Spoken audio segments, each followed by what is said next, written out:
저희들이 그 세상 끝에 대한, 즉 종말에 대한 말씀을 이번 주와 그리고 다음 주에 거쳐서 두 번에 거쳐서 나누려고 생각하고 있습니다.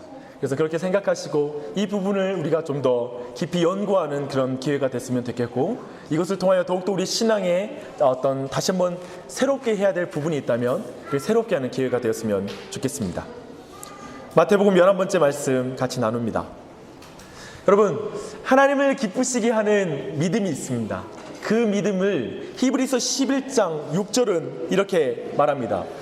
믿음이 없이는, 다 함께 한번 외워볼까요? 외우신 분도 많을 텐데요. 시작. 믿음이 없이는 하나님을 기쁘시게 하지 못하나니 하나님께 나아가는 자는 그가 계신 것과 그를 찾는 자들에게 상 주시는 이심을 믿어야 할지니라. 네, 두 가지를 말하고 있습니다. 하나님을 기쁘시게 하려면 두 가지의 믿음을 갖는 것이죠. 그가 계신 것입니다. 그가 계시다라는 말은 어떤 것이냐면, 하나님께서 이 세상을 지으시기 전부터 계셨고 영원하신 하나님이시죠. 그리고 그분이 이 세상을 창조하신 하나님이시라는 믿음입니다. 창조한 그 믿음이라는 의미에는 그분이 이 세상을 여전히 다스리고 계신다라는 의미 또한 포함됩니다. 또한 그가 찾는 자들에게 상 주시는 이심을 믿어야 할지니라 라는 말씀은 그가 심판하시는 하나님이시다 라는 말씀입니다. 이 두 가지 믿음이 없이는 하나님을 기쁘시게 할 수 없다라고 말하고 있습니다. 그런데 어떤가요? 여러분은 하나님을 기쁘시게 하는 믿음을 가지고 있습니까? 하나님이 창조주이신 것과 그가 심판주이신 것을 믿는다. 그가 온 우주와 인류의 모든 역사의 시작과 그 모든 끝을 통치하고 계시는 그 주인이시다라는 사실을 믿으십니까? 아멘. 한번 또 다른 질문, 나중에 이따 끝날 때 결론에서 또 질문할 텐데요. 여러분이 예수님이 다시 오실 거라는 그 사실이 여러분의 신앙에 실질적으로 여러분을 거룩하게 삶을 추구해 나가고 예수님을 닮아가고자 하는 갈망을 일으키는 그런 내용입니까? 예수님을 다시 만날 때 더 예쁘고 준비된 신부가 되고 싶어서 오늘을 온전하게 살아가려고 몸부림치고 오늘 하나님을 만나려고 하는 실제적인 능력의 내용입니까? 어떠세요? 우리 시온이 예수님 다시 오고 생각나면 더 하나님 닮고 싶어요? 네, 고개를 흔들었습니다. 옆으로 위아래로 흔들면 좋을 텐데 아직 모른대요. 네, 이 시간 우리 배우면 될 것 같아요. 여러분, 이거 매우 중요합니다. 그런데 오늘날 많은 사람들 사실은 종말에 대한 가르침이 교회 안에서 많이 실종되었습니다. 아마 종말에 대한 믿음의 강조가 많이 사라진 것이죠. 왜 그럴까요? 우리가 알다시피 이단의 가장 해악이 바로 그것이었습니다. 여러분, 이단의 가장 큰 어떤 위험성은 우리가 이단에 빠지는 게 아니에요. 우리 여기 있는 여러분들이 이단에 빠져 신천지가 우리 교회에 들어오면 우리는 그렇게, 저 같은 경우에는 그렇게 두렵지는 않아요. 여러분이 빠진다면 어떡하겠어요? 제가 30일 동안 금식하고 울고 내가 바른 목회자인가 또 후회하겠죠. 그런데 그거보다 신천지의 가장 큰 해악은 새로 오는 모든 사람들을, 방문자들을 교회에 있는 사람들이 신천지 사람 아니야 하고 째려보면서 경계하고 온전히 사람을 환영하지 못하는 교회 안에 불신을 만드는 게 더 큰 해악이죠. 그것처럼 예수님 오신다, 이제 몇 월 며칠 날에 예수님이 이 땅에 오신다라는 그런 이단이 그렇게 많이 일어날수록 교회 안에 있는 그리스도인들이 예수님이 다시 오신다라는 그 사실에 대해서 관심을 멀리하고 혹 이단에 빠질까봐 또 목회자들도 그런 설교하는 것을 멈춰버리는 것이죠. 그것이 바로, 그래서 우리 안에 하나님이 계신 것과 하나님이 그를 찾는 자들에게 상 주시는 분, 심판주이심을 믿어야 주님을 기쁘시게 하는 믿음인데, 이 뒤에 있는 믿음이 우리의 삶에서 실질적으로 사라져버리는 것이죠. 그래서 그 부분이 가장 큰 위험입니다. 그런데요, 다행스럽게도 요즘 최근에, 그리고 더욱더 갈수록 종말에 대한 관심이 점점 그리스도인들 안에 고조되고 있습니다. 근데 문제는 뭐냐면 종말에 대한 그 정보를, 그리고 종말에 대한 관심을 샌 안드레아스 영화를 보며 얻고 예를 들면 굉장히 성경으로부터 성경적인 그런 어떤 종말관을 갖는 것이 아니라 도리어 우리가 종말관을 잘못 이용하고 잘못 사용하는 이단의 가르침 가운데 종말론을 정리했을 때 더욱더 잘못된 신앙으로 가게 되는 걸 보게 됩니다. 그런 면에서 우리 모두가 종말론에 대한 바른 이해를 가질 필요가 있습니다. 그런데 여러분 기억할 건, 오늘 우리가 설교를 나누면서 설교의 한계도 여러분한테 나누는데요, 우리는 종말론에 대해 관심을 가질 때 주의할 건 뭐냐면, 우리에게 호기심을 충족시키는 질문을 성경이 충분히 대답하고 있지 않다는 거예요. 그리고 성경의 내용이 우리의 호기심과 우리의 관심과 우리의 어떤 질문들을 충족시키려면 충분히 답을 얻지 못할 거고, 오늘 이 설교에서도 여러분이 아마 실망할 것입니다. 근데 종말에 대해서 우리가 관심을 가질 건 항상 예수님께서 종말을 말씀하실 때 어떻게 그 종말을 통하여 사용하시는지, 무엇 목적으로 그 종말의 내용들을 설명하시는지를 우리가 예수님의 관점과 목적을 가지고 봐야지 바른 걸 깨달을 수 있지, 우리의 호기심과 우리의 관점을 가지고 성경을 보면 아마도 여러분들은 다른 결론에 도달하게 될 것입니다.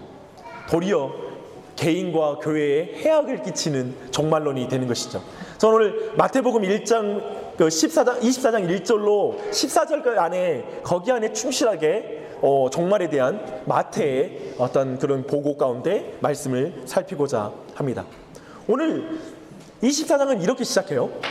예수께서 성전에서 나와 가실 때 제자들이 성전 건물들을 가리켜 보이려고 나아오니 대답하여 이르되, 너희가 이 모든 것을 보지 못하느냐? 내가 진실로 너희에게 이르노니 돌 하나도 돌 위에 남지 않고 다 무너뜨려지리라. 그렇게 말씀하십니다. 오늘 제자들은 이상하게 이제 예루살렘 성을 나오는데 제자들이 예수님께 성전을 보여주려고 그래요.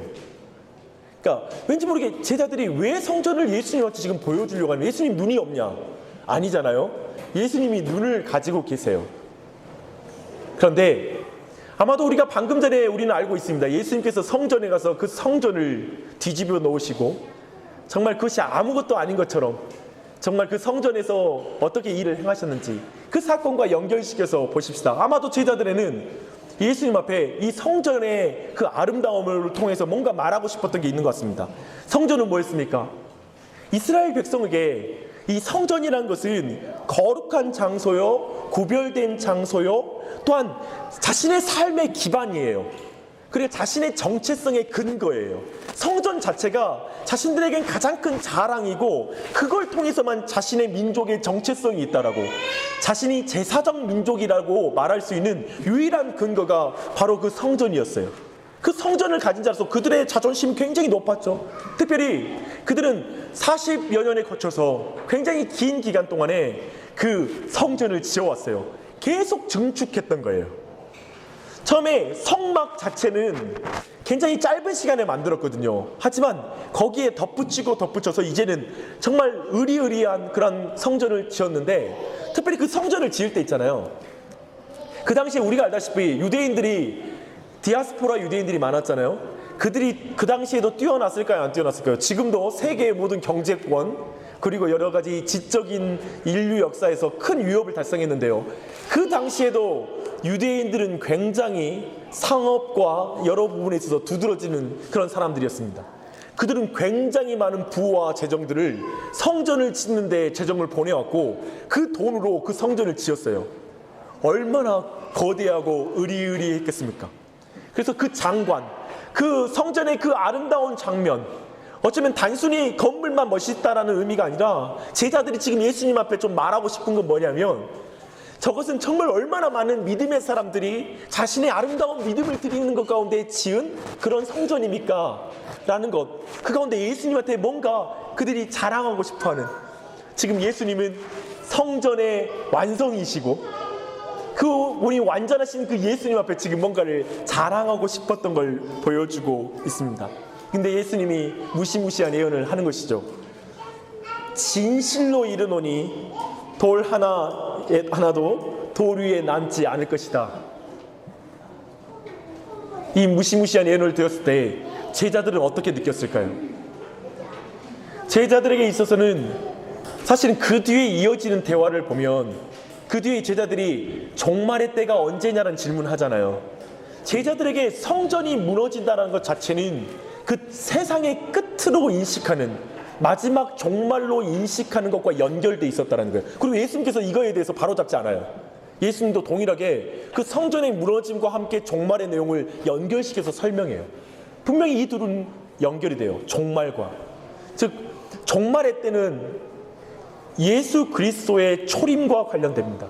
우리가 생각하는 종말은 마지막 예수님이 오시기 그 직전의 시기를 종말의 때라고 말하는데, 종말의 때는 그때가 아니라 예수님이 이 땅에 오시고 또 이제 예수님께서 곧 성전의 완성으로서 자신의 몸을 깨뜨려서 사흘 만에 일으키신다고 말하는 그 부활 사건을 통하여 궁극적으로 저 보이는 성전이 자신의 몸이다.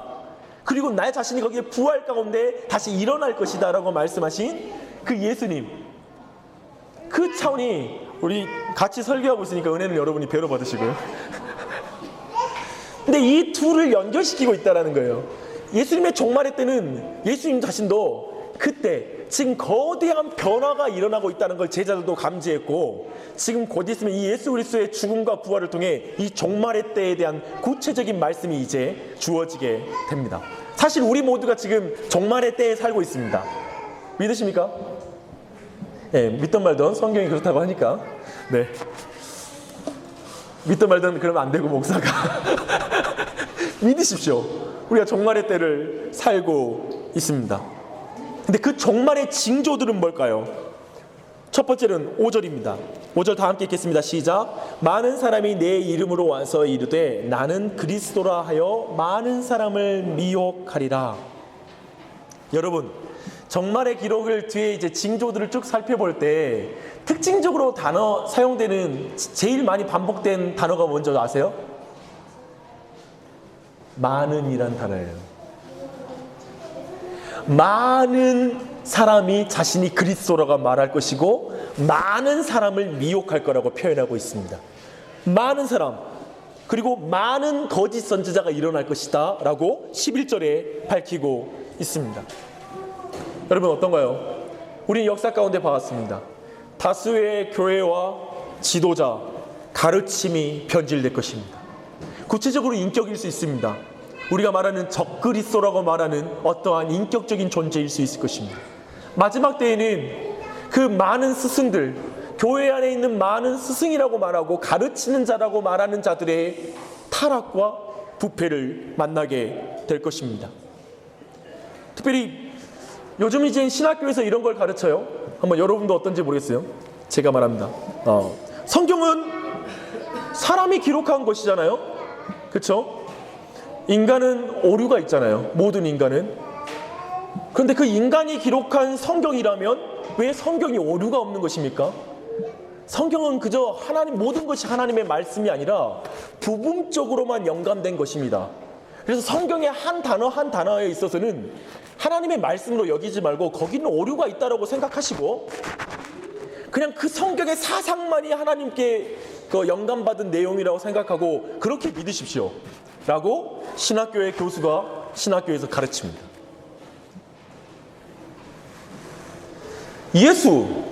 예수는 인간이지 않습니까? 그저 인간의 몸을 입고 온 존재였고, 궁극적으로 2세기 1세기에 초기에 요한 공동체라는 것이 있었는데 그 초기 이스라엘 그 신앙 공동체에 의해서 예수 그리스도를 신격화된 것입니다. 마태복음, 마가복음, 누가복음 보십시오. 예수님께서 직접적으로 자신이 신이라고 말하는 것들이 그렇게 많이 드러나지 않습니다. 특별히 요한을 보게 되면 요한을 예수님의 신성을 강조하는데 이건 후대에 성경을 편집해서 그 예수가 신격화되어진 것을 드러내는 성경입니다. 이렇게 가르칩니다. 여러분 설득되면 안 되고요. 고개를 끄덕이시면서 감동하시고 은혜 받으시지 마시고. 어떤가요? 우리 모두 그런 시대에 살고 있고 우리는 종교다원주의 속에 살고 있습니다. 이제 말합니다. 정말 많은 교회가 말해요. 예수 그리스도만 유일한 길이냐? 어떻게 그렇게 배타적인 진리를 선언할 수 있지? 우리가 서로를 인정하는 다원적인 국가가 되어야 되는 거 아닌가? 저 버거킹의 그 레인보우 와퍼처럼 그 싸고 있는 그 랩이 그 빨주노초 파남보로 싸서 우리는 모든 다양성을 존중한다고 버거킹도 인정하는데 예수, 사랑이신 그 예수께서 다양성을 존중하지 않겠어? 신은 사랑이야. 신은 그렇기 때문에 모든 죄인을 당연히 받아들이게 돼 있어. 왜 기독교의 신은 그렇게 편협한 신이라고 말해? 그건 근본주의적인 태도야. 예수의 사랑을 정확하게 이해하지 못한 태도야 라고 말하죠. 그렇게 모든 종교는 구원이 있는 거야 라고 교회의 지도자들이 말합니다. 그런데 최근에 저는 그런데 이런 어떤 이단, 어쩌면 다른 종교 그런 차원이 아니라 이 적 그리스도, 어쩌면 많은 사람이 자신을 그리스도라고 말하는 게 단순히 이단, 그 있잖아요. 자신을 신이라고 주장하는 사람들이 있잖아요. 그 차원의 문제가 아니라 제가 생각할 때 더 큰 문제는 이런 가르침입니다. 바로 이교적 신앙을 가리키는 것이죠. 번영의 신학. 예수 믿는 사람은 부자가 될 수 있습니다. 예수 믿는 사람은 당연히 가난한 건 죄입니다 라고 말하는 사람까지 들었어요. 우리 조엘 오스틴, 저는 이제 실명을 거론하는 걸 굉장히 제가 경계를 하는데요. 그러나 조엘 오스틴에 대해서는 실명을 거론합니다. 이건 이단이죠. 그의 가르침은 이단이죠. 이교적 가르침이죠. 사실은 그걸 두란노 출판사에서 번역을 해서 한국교회가 열광하고 그 책이 베스트셀러가 됐습니다. 그러나 지금은 그 책이 사라졌죠. 두란노 서원에서도 안 나오죠. 왜냐하면 이 부분에 대한 분명한 성경적 반박이 이루어졌기 때문입니다. 그건 성경의 가르침이 아니었습니다. 그러나 그 가르침으로 사실은 그걸 말하지는 않지만 모두가 그걸 추구해 나가고 그걸 지속적으로 가르쳐 나가는 것이 어쩌면 현대 교회의 가장 큰 위험일 것입니다. 사실 미국에서 장로교회는 굉장히 자유주의적이고 이미 굉장히 많은 부분, 즉 동성연애 목사를 안수하거나 하는 문제에 장로교회는 열어졌지만 사실 미국 교회에서는 침례교회가 여전히 굉장히 보수적인 말씀에 대한 확신 가운데 신앙을 잘 지켜가고 있습니다. 미국 침례교회 한 침례교 교단에서 최근에 번영신학은 이단이다라는 그 노회에 이제 결정이 이루어졌습니다. 총회에. 저는 그 기사를 보면서 깜짝 놀랐습니다. 어떠한 대상이 아니라, 교단이 아니라 처음으로 어떠한 신학 사상에 대해서, 신앙적인 흐름에 대해서 이단이라고 규정하는 걸 처음으로 본 것 같습니다. 저는 그러나 그게 바른 결정이라고 믿습니다. 우리 모두는 이 지금 많은 거짓 그리스도, 표현을 보십시오. 많은 이단이라고 말하지 않아요. 그리고 다른 종교가 일어날 거라고 말하지 않아요. 그리스도 얼마나 좋아요. 이 사람들에게 능력이 있을 거라는 거예요. 치유의 능력이 있을 수 있고, 이 마지막 날에 나오는 거짓 그리스도는 가르친 능력이 탁월하다는 거예요. 그리스도를 방불할 만큼, 사람들이 많이 속아 넘어갈 만큼 설득력이 있는 사람들이 많이 나타날 거라는 거예요. 그리고 거기에 우리 모두가 능력 있는 사람이 많이 나타날 거라는 거예요. 그 가운데 많은 사람이 넘어가게 될 것입니다. 최근에 아직도 자신의 어떤 성추행에 대해서, 명백하게 밝혀진 성추행에 대해서 공개적으로 분명하게 사과하지 않는 목회자가 담임하는 교회에 한 성도의 인터뷰를 봤습니다. 근데 그 성도의 인터뷰가 제 마음에 남았습니다. 뭐라고 말했냐면, 보십시오. 이렇게 사람이 많이 모이는 것을 보면 저 목사님이 하나님의 그 종이라는 것이 증명되지 않았습니까? 라고 말하는 거예요. 결과가 좋으면, 사람이 모이면 뭘 가르치고 어떤 사람이 서도 상관없습니다라고 말하는 거예요. 하나님은 인정했다라는 거예요. 그런가요? 이게 바로 이교적 가르침이죠. 말하잖아요. 많은 그리스도가 일어날 거고 많은 사람이 따라갈 거예요. 사람 많이 모이는데, 평일날 집회에 많이 참석하는데 찾아가려면 저기 신천지 집회에 가십시오. 사람이 많이 모여 있습니다. 평일날에도 일상을 버리고 모여 있습니다. 기억하십시오. 제가 왜 오늘 이 말씀 중요한 거, 여러분 모두가 이걸 중요하게, 마지막에 중요하게 이걸 기억해야 되기 때문입니다. 두 번째로 우리가 볼 수 있는 것은 전쟁입니다. 6절과 7절을 한번 보십시다. 난리와 난리 소문을 듣겠으나 너희는 삼가 두려워하지 말라. 이런 일이 있어야 돼. 아직 끝은 아니니라. 민족이 민족을, 나라가 나라를 대적하여 일어나겠고 곳곳에 기근과 지진이 있으리니. 마지막 날에는 민족과 민족의 그런 전쟁이 일어날 것입니다. 우리가 알다시피 그 전쟁, 인류의 역사는 전쟁사라고 말할 만큼 굉장히 많은 전쟁이 있어 왔고, 그리고 마지막 때는 일반적으로 고통의 시대가 될 거라고 성경은 말하고 있습니다. 즉 뭐냐면 예수 믿는 사람만 고통의 시대가 아니라 예수 믿지 않는 모든 인류의 보편적인 고통의 시대가 마지막 때에 있을 거라는 것입니다. 그 고통의 시기가 온 전 지구적인 그런 전쟁 가운데 시달리게 될 거라고 성경은 말하고 있습니다. 그러나 단순히 이것만을 말하는 것이 아니라 영적 전쟁 또한 일어날 거라고 말하고 있습니다. 9절의 말씀 보면 내 이름 때문에 모든 민족에게 너희들이 미움을 받을 것이다 라고 성경은 말하고 있습니다. 즉 굉장히 마지막 때를 여러분이 말씀 지금 마태복음을 쭉 보게 되면 매우 그 가시적인 현실적인 육체적인 전쟁, 무기와 무기를 가지고 싸우는 전쟁의 차원만을 말하는 게 아니라 거기 안에 신자들이 당할 그 영적인 고통과 그거에 대해서 예리하게 막 그 사이에 끼워 넣어놨어요. 말씀마다. 그래서 이 부분이 단순히 그냥 육적인 전쟁만이 아니라 영적인 전쟁이 이 땅 가운데 치열하게 일어날 것을 성경은 말하고 있습니다. 그 가운데 어쩌면 신자들이 제일 만만한 먹잇감이 되는 것입니다. 이쪽과 이쪽이 전쟁이 일어나잖아요. 이쪽과 이쪽이 전쟁이 일어날 때 중간에서 둘의 긴장감을 완화시키거나 아니면 정치적 목적으로 희생당할 수 있고 만만한 먹잇감이 그리스도인이 될 거라고 지금 성경 자체가 그렇게 설명하고 있는 것입니다. 신자들이 당하는 핍박에 대해서 누가복음 21장은 좀 더 자세하게 설명하고 있습니다. 제가 21장 12절 말씀을 제가 읽어드릴게요. 이 모든 일 전에 내 이름으로 말미암아 너희에게 손을 대어 박해하며 회당과 옥에 넘겨주며 임금들과 집권자들 앞에 끌어가려니와. 신자들에게 나타나는 두 가지 핍박의 형태는 이것입니다. 첫 번째는 종교재판에 넘겨질 거라는 것입니다. 즉 회당과 옥에 넘겨진다라는 건 바로 그 당시 유대인들에 있어서 회당은 바로 종교적인 법정이죠. 사내들인 공회라고 말하는 그 법정에 우리 신자들이 넘겨줄 거라고 말하는 것입니다.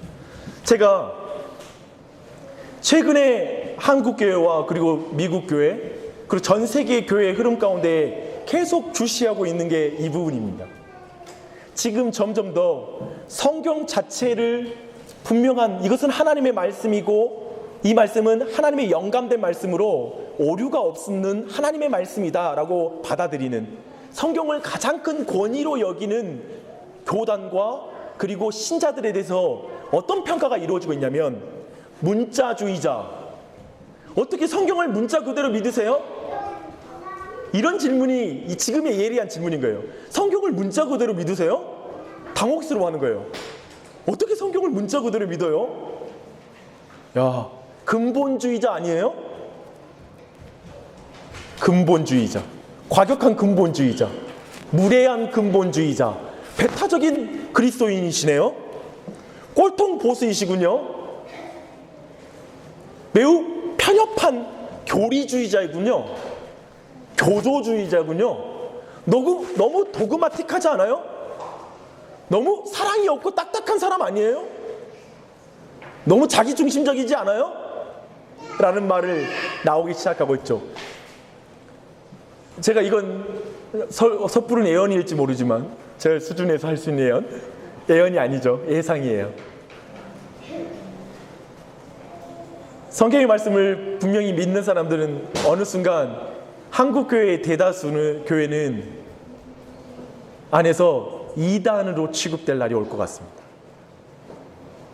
그래서 교회들 안에 굉장히 작은 무리로 모이기 시작하는 것이죠. 저 교회는 굉장히 성경을 잘못 믿어, 답답해, 이렇게 말하는 어떤 그런 세력으로 도리어 그 작은 자가 되고 교회들의 재판 가운데 교회들의 노예와 교회들의 총회 안에서 이단으로 규정되는 게 지금은 한국 교회에서는 매우 보수적이어서 이런 상황이지만 곧 있으면 동성연애를 인정하는 그리고 그것을 정상적인 성경적 가르침이라고 인정해내는, 설명해내는 교단에 의해서 다른 교단들, 그것이 죄라고 말하는 교단이 이단이라고 규정받을 것입니다. 이제 서로를 이단으로 규정하는 그런 일들이 벌어질 것입니다. 성급한 제가 기우일까요? 15년 전에 우리는 동성연애에 대한 논의가 우리 한국에는 없었습니다. 15년 안에 이 모든 게 역전된 것입니다. 한국교회도 또한 그 사회적인 흐름 가운데 나아갈 것입니다. 준비하십시오. 그렇다면 또 한 가지 뭐죠? 시민 재판이 있을 것입니다.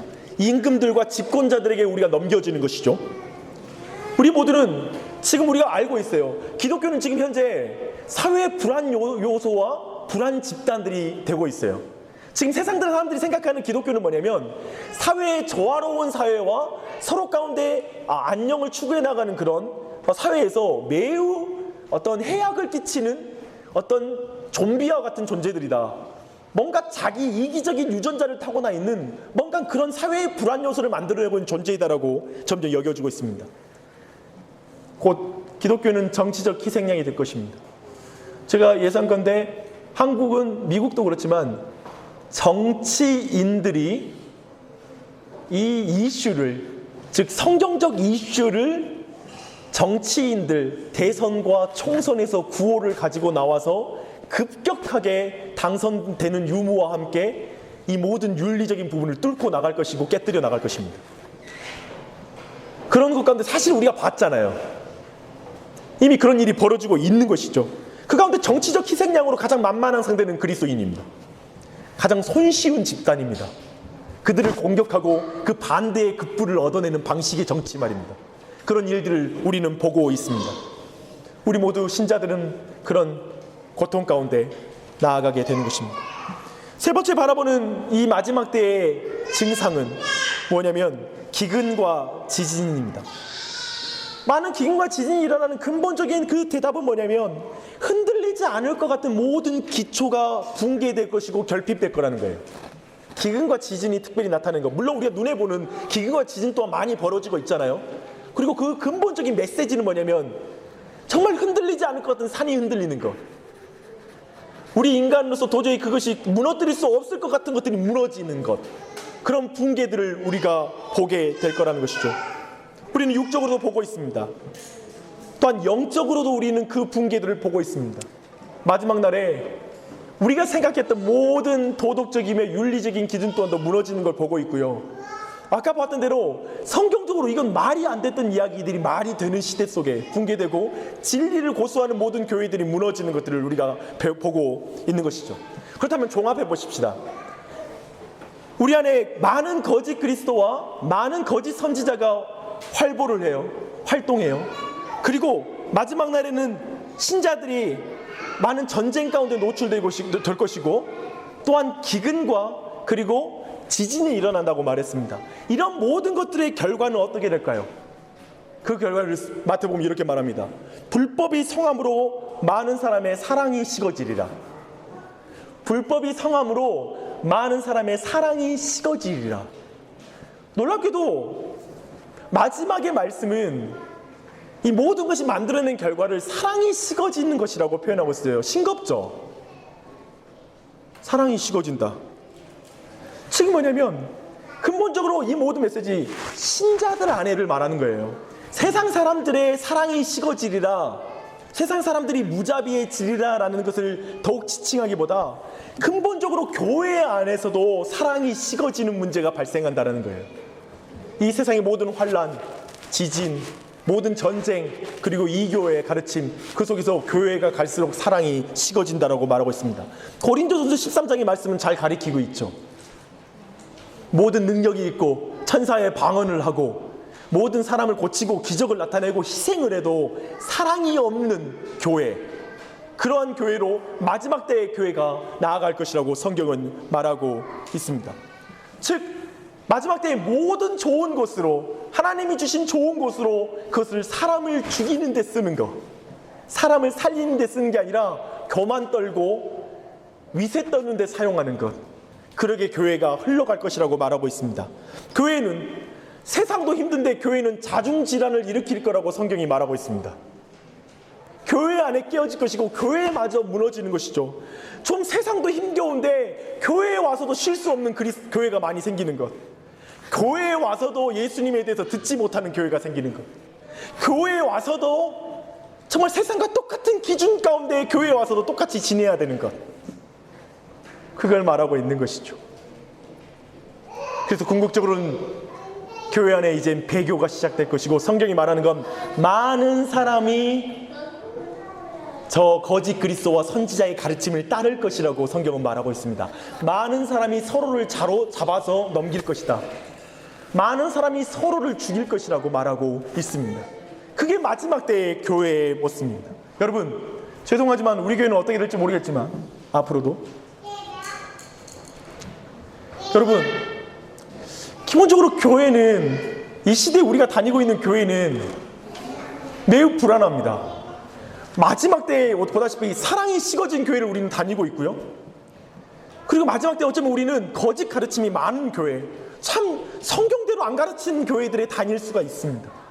그럼 어떻게 살아야 되겠습니까? 그러면 우리는 그러한 교회에 속했을 때 어떻게 우리는 신자의 삶을 살아가야 됩니까? 마지막 때를 어떻게 살아야 됩니까? 이 부분은 다음 주에 좀 더 자세히 살펴볼게요. 구체적인 신자의 삶에 대해서. 이제 말씀을 마무리하겠습니다. 여러분, 질문이 있습니다. 당신은 지금이 세상의 끝이라고 생각하십니까? 성도님들, 다시 한번 제게 집중해 주십시오. 질문입니다. 여러분, 지금 세상의 끝이라고 느끼십니까? 또 한 가지, 여러분 마지막 때의 징조를 보고 있습니까? 캐치하고 있습니까? 느끼고 있습니까? 또 질문을 바꿔볼까요? 여러분은 지금 마지막 때의 징조를 보고 그것이 실질적으로 여러분의 경건에 어떤 자극이 되고 있습니까? 하나님의 말씀을 더욱 따라야 되겠다라는 내 마음의 동력이 되고 있습니까? 예수님은 그렇게 사용하고 있습니다. 제가 보는 가장 큰 위험은 뭐냐면, 물속의 물고기가 습기참을 모르듯, 또 서서히 끄는 냄비 안에 개구리가 자신이 익어가고 있다는 걸 느끼지 못하고 결국에서는 거기에서 죽어가는 것처럼, 우리 모두가 사랑이 식어지고 이 모든 우리를 둘러싸고 있는 지금 종말의 때의 모든 분위기 속에서 많은 그리스도인들이 그 안에서 익숙해지면서 마지막 때의 징조를 다 놓치고 있다는 거예요. 왜 우리가 종말의 때를 잘 못 느끼냐면, 왜 우리가 지금 마지막 때라고 느끼지 못하면, 왜냐하면 우리 모두가 그 안에서 같이 버물려주고 있어요. 기본 상수가, 즉 우리 안에 모든 걸 평가해 나가는 기본 기준 자체가 이 세상의 기본적인 정제와 전쟁과 사랑 없는 상태가 당연한 것으로 받아들여지는 내적인 상태로 살아가고 있어요. 그래서 종말을 못 느끼는 거죠. 다르게 설명해 볼까요? 이런 거예요. 우리 모두가 끝까지 견디기를 포기하면, 끝까지 사랑의 길을 가기를 결정하지 않으면, 성경적 기준이 내 삶의 이상이 되지 않으면, 제자의 길을 걷기로 하지 않으면, 좁은 길을 걷기로 결정하지 않으면, 이 모든 걸 포기해버리면 우리는 그리스도로 인한 어떠한 핍박도 고난도 사라지게 될 거예요. 이 세상에 어떤 것들을 봐도 종말이라고 생각하지 않는 거예요. 우리 모두 지금 전쟁 일어나잖아요. 우리 모두 어떻게 생각하냐면 20명 죽었네. 예전에 우리 기억하세요? 어렸을 때 살인사건 하나만 나도 막 그날 내내 이야기했던 거. 지금 뭐예요? 한 명? 뉴스거리도 아니잖아요. 어떻게 죽였느냐에 따라서 뉴스거리가 되겠죠. 지금 뭐냐면, 우리 모두에게는 지금 근본적으로 하나님을 쫓고 하나님의 거룩의 기준, 하나님을 위해서 그 십자가의 길과 좁은 길을 갖겠다는 믿음의 그 싸움이 없는 한 종말의 때를 캐치할 수가 없어요. 마지막 때가 우리의 마지막 다시 오실 예수님에 대한 믿음이 우리 안에 실질적으로 없는 것이죠. 실질적으로 마지막 날에 다시 오실 예수님을 기대할 이유가 없어요. 뭐 괜찮거든요, 사는 거. 문제 없거든요.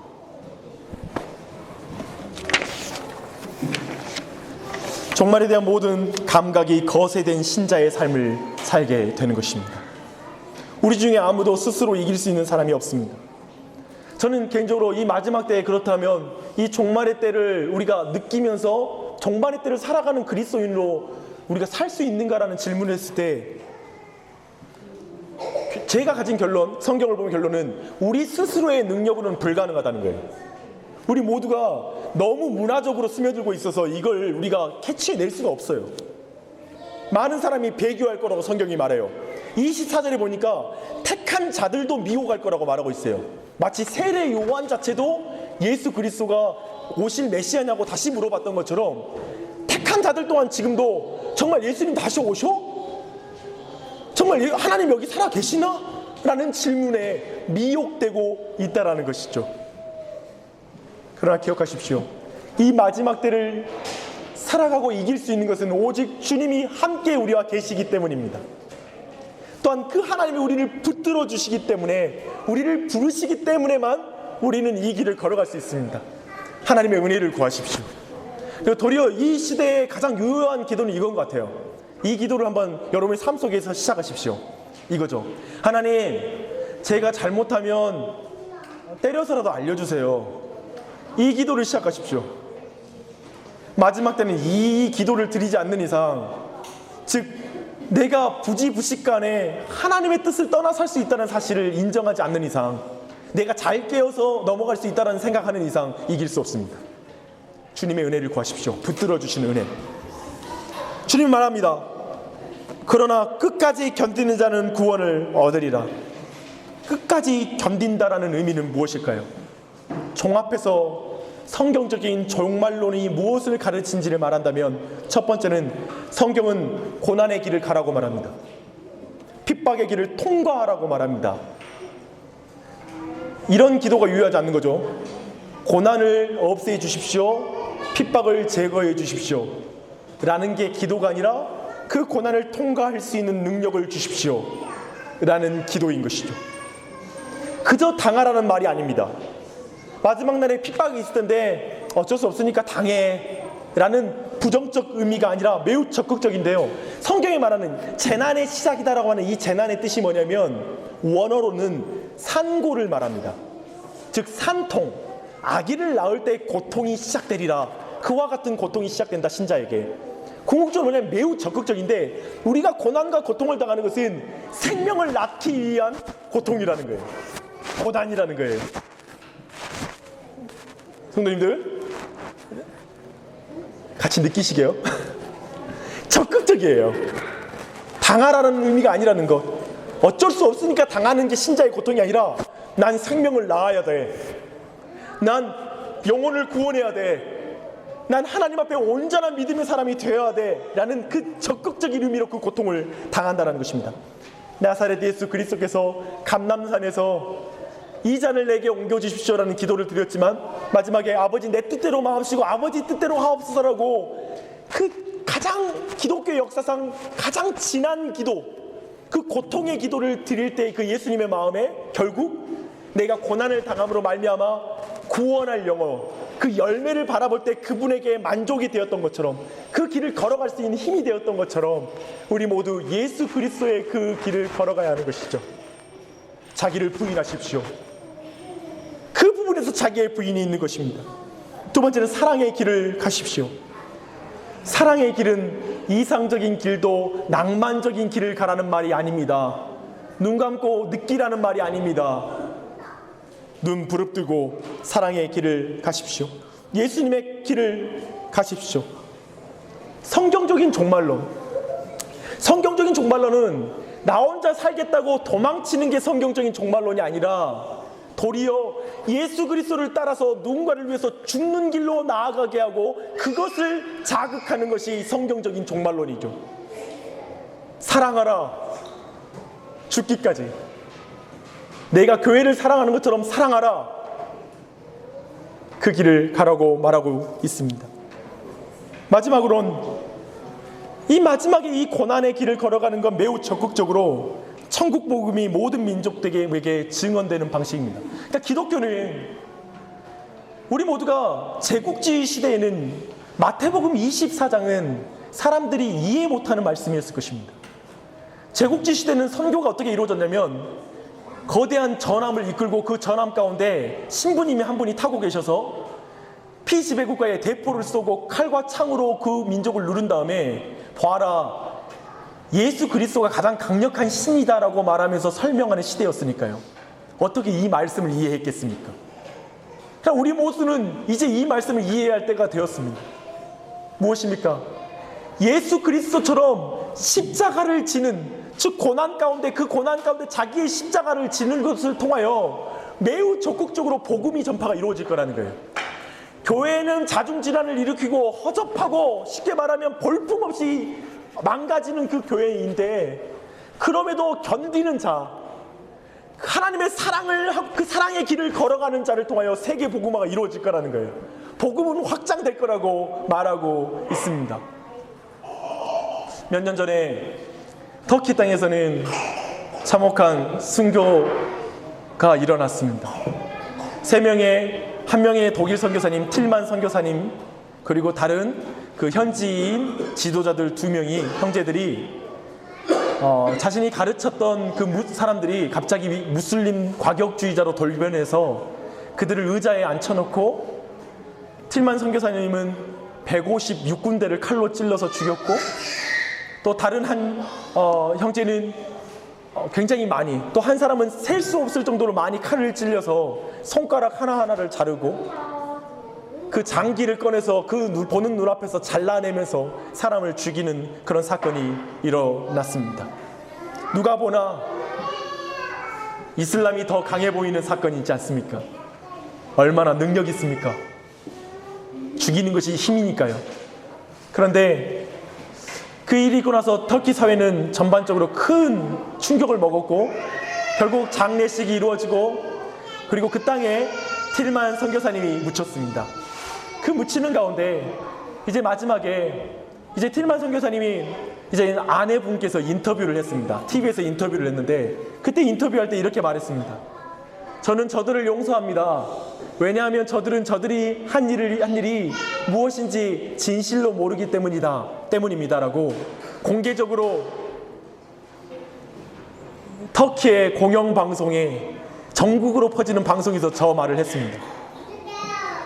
여러분, 저 메시지는 어떤 일을 일으켰을까요? 저 메시지처럼 예수 그리스도를 닮은 메시지가 있을까요? 저 메시지처럼 강력한 복음이 있을까요? 기독교가 무엇인지 설명하라고 했을 때 저거 외에 설명할 수 있는 다른 방법이 있을까요? 인간이 할 수 있는 최고의 설명을 했잖아요. 터키 안에는 어마어마하게 많은 사람들이 예수님께 돌아오고 있습니다. 한 사람의 죽음으로 어쩌면 우리의 눈에 볼 때는 교회는 부족해 보이고, 그리고 지금 한국 교회도 너무 그 선교적인 동력을 잃어가기 때문에 그 말씀, 이 천국 복음이 모든 민족에게 정언되기 위하여 온 세상에 전파되리니 그제야 끝이 오리라. 방금 전에 교회 안에 자중질환이 있을 거라고 종말의 때를 설명해 놓고는 마지막 때에 그 복음이 확산된대요. 그러나 이 말도 안 되는 일이 어쩌면 숫자로 밀어붙이는 게 아니라 그분의 사랑의 길을 걷는 자, 고난의 길을 걷는 자, 그들을 통하여 그 복음은 분명하게 강력하게 이 땅 가운데 드러날 것이라고 말하고 있는 것입니다. 그 길을 가십시다. 그 길을 걸어가십시다. 우리 이번 주에 제가 영화 한 편을 봤는데요, 제일 인상 깊은 말이 있었습니다. 오늘 설교하고는 좀 부적절한 말인데, 왜냐하면 이 영화에서는 암살이잖아요. 죽여서 증명하려고 하는 거니까. 근데 거기에서 참 인상 깊은 말이 있었습니다. 한두 명 죽인다고 해방은 오지 않겠지요. 그래도 알려줘야지요. 우리가 싸우고 있다는 걸. 제가 순종한다고 해서 예수님 빨리 오시겠어요? 나 하나 예수님 믿고 살아가면 아마 뭉개지고 그냥 사라질 것일 텐데요. 근데 신자는 그래도 보여줘야지 내 안에 예수님이 살아계시다는 거. 그 영화에는 배신자 염석진이라는 사람이 등장합니다. 그 사람이 마지막에 죽으면서 했던 말이 이 말이에요. 해방될 줄 몰랐으니까, 해방이 될 줄 알았다면 안 그랬겠지. 즉 배신하지 않았겠지. 종말이 옵니다. 예수님 다시 오십니다. 그분 오실라 우리가 이럴 수 있잖아요. 예수님 이렇게 빨리 올 줄 알았나? 빨리 올 줄 알았으면 내가 이렇게 안 살았지? 김원봉이라는 사람이 이렇게 말합니다. 너무 많은 사람이 죽었습니다. 잊히겠죠? 미안합니다. 그 사람은 해방을 이끌었던 지도자였거든요. 근데 이 말에 있어서 동의하지 않는 말이 있습니다. 잊히겠죠? 사랑하는 여러분, 여러분의 삶은 잊히지 않습니다. 여러분이 이 땅에서 행한 작은 일까지 주님이 기억하십니다. 그러니 걸으십시오. 41절로 51절 말씀 마지막 읽고 마무리하겠습니다. 41절부터 51절까지 이 말씀을 믿음으로 읽으십시오. 다 함께 읽겠습니다. 시작. 이러므로 너희도 준비하고 있으라. 우리 24장 44절이에요. 44절 시작. 이러므로 너희도 준비하고 있으라. 생각하지 않은 때에 인자가 오리라. 충성되고 지혜 있는 종이 되어 주인에게 그 집 사람들을 맡아 때를 따라 양식을 나눠줄 자가 누구냐. 주인이 올 때 그 종이 이렇게 하는 것을 보면 그 종이 복이 있으리로다. 내가 진실로 너에게 이르노니 주인이 그의 모든 소유를 그에게 맡기리라. 만일 그 악한 종이 마음에 생각하기를 주인이 더디 오리라 하여 동료들을 때리며 술친구들과 더불어 먹고 마시게 되면 생각하지 않는 날이 알지 못하는 시각에 그 종의 주인이 이르러 엄히 때리고 외식하는 자가 받는 자리니 거기서 슬피 울며 이를 갈리라.